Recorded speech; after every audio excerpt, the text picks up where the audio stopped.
आयतार 4 ऑगस्ट 2024 सद्या काळाचो 18वो आयतार। मुखेल बोल तांणी ताका म्हणलें, सायबा हो उंडो आमकां सोदां दी। नियाला कादार उंडो पळोवंक सादो पूण खावंक रुचीक, पूण हो उंडो तयार करूंक कितले म्हूण कोश त्रास।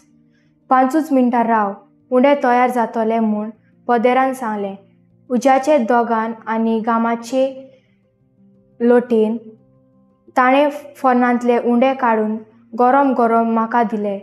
दिसाक 2 फावटी आमी उंडे तयार करतात।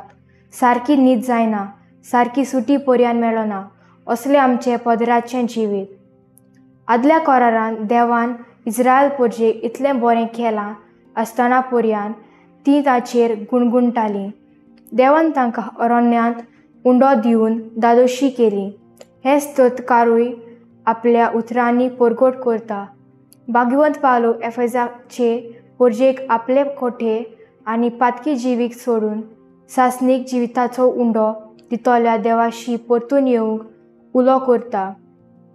शुभ वर्तमानान जेजू आपूण सासणीक जिविताचो उंडो म्हूण परगट्टा आनी हो उंडो खातात ताका केन्नाच भूक आनी तान लागची ना।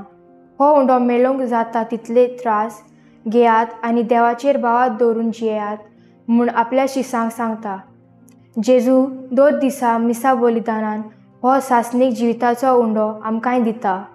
हो उंडो शेवंक आमी कितले त्रास घेतात, कालचा मनाची तयारी करून आमी ताका शेवतात वो तो आमकां सदांचो बेश्टो चालतो उंडो जाला काय। म्हजो थाराव, गरज तितलेय फावटी कालजा मनाची तयारी करून मिसा बलिदानान जेजूक शेवंक वावुरतली।